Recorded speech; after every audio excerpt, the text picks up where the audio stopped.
Who else is on that bubble of teams that have been successful recently or long term? Who else do you think is in danger here? Well, the one that really comes to mind is North Carolina, who's very quietly had a very, very disappointing year. Hubert Davis is first.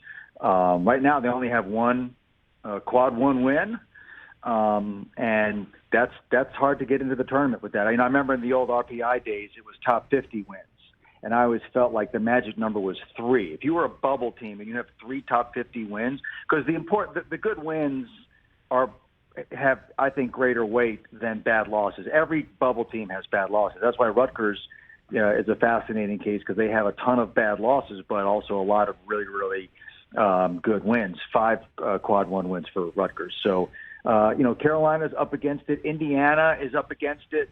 The question of whether or not the Big Ten can get 9 teams, because the ACC is probably only going to have 3. I mean, we could have a situation where the Mountain West and the West Coast Conference both have more teams in this tournament than the ACC. I don't think either of us thought we'd live long enough to see that, but it's been that kind of season in college basketball. Can you explain to people what the hell a quad one win is? Can you do that, please? Thank you. That's a great nerd question. What the hell? What is it? A quad one win. So where does it come from? Who decides what is it? Everything. I decide everything. I make actually that would if I decide everything, there'd be 0 replays in any sports. That's a conversation for another day. Okay. So it used to be the RPI ranking. Right. Now they've changed that to what they call the net ranking, which uses the more predictive analytic models. The RPI was a little bit out of date. So, the scoring margin comes in a little into effect. But people misread it because they say, what a team's overall ranking in the net is not relevant. It's what they do against other teams. Right? Okay. So, and they also wanted to make home and away a factor. So, a quad one win, yes, is a win over a team or loss. A quad one game. If you're at home, the opponent is ranked 1 through 30 in the net. If it's a neutral court, the opponent is top 50 in the net, and if it's a road game, it's top 75 in the net. And then so quad 2, home 31 to 75, neutral 51 to 100, away 76 to 135. So it's an organizing tool, because this 25-2 team is obviously not the same as this 25-2 team. So how do you quantify that? That's where all these numbers. And quad is what? It's just a college campus term. Quad, like I'm serious. I'm fascinated by this stuff. Who decides this? Is like Lenardi drops some peyote and then hangs out with a bunch of people and they shotgun beers? Yeah, Lenardi Peyote is a great fantasy team name. Chris Brockman's writing it down right now. Honestly, who decides this stuff?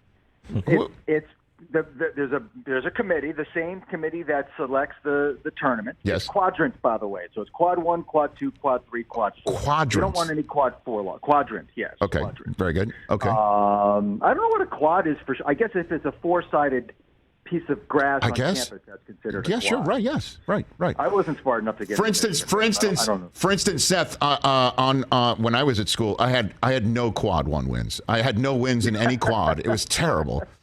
That's why I wrote for the student newspaper.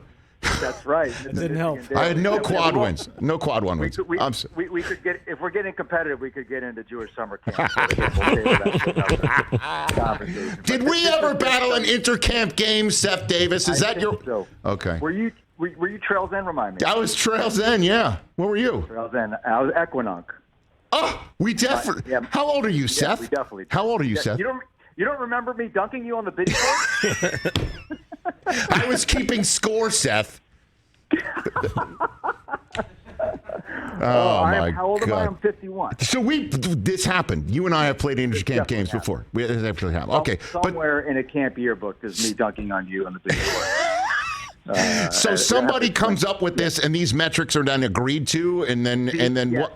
The same men's basketball committee that selects and seeds the bracket, they oversee a lot of the administration of the NCAA tournament, not just the bracketing. And so it's just a conversation over the years about how best really to take out the subjectivity, because once you start getting subjective, now it's like, well, who are you buddies with, and what conference are you in, and are you a high major, and are you this eye test thing is silly.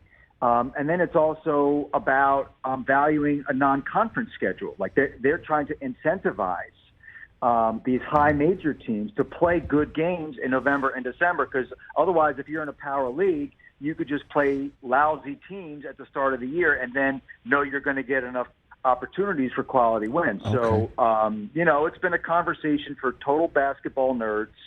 And then, people who want to see this thing done well and fairly, and that's where we landed. Well, I just want to make sure I'll pay attention to all that, and I'll let you know what you need to know. I don't want you going down any rabbit hole. That's what I'm saying. So I guess just to wrap up this conversation, what's a good number when I'm seeing you and everybody else talk about this, and this team has these quad one wins? What's a good number of wins, so many wins to have when you're on the bubble? Yes. So if you're a bubble team, I would say 3 quad one wins is probably important. It's not make or break. Right. Some of these mid-major teams are not going to have that. Like Murray State is a top 25. I don't think they're going to be able to get 3 quad one wins, but they're also not going to have any bad losses. So okay. It's tough. I mean, they're sitting in that committee room, 10 men and women, and making these decisions, and there's a lot on the line. These kids have worked hard, and there's money at stake, and you want to find some way to level the playing field and look at the data in the way that's most reflective, and then just do the best you can and know that you're going to get ripped either way. Kind of like hosting a talk show. That's you're going to get criticized either way. You might as well say what you want to say. Or intercamp games in the Pennsylvania Poconos like we did back in the day. If people think that the NFL playoffs was exciting, I mean, they don't know what intercamp games. They have no idea. In Wayne County, Pennsylvania. That's what it was. Seth Davis, let's do this again shortly. You'll look for my call. I'll be back. I love talking to you, Rich. Thank you. Right back at you. That's Seth Davis, CBS Sports, The Athletic, and more. Hey, you watched all the way to the end. Thanks for that. Watch more right here.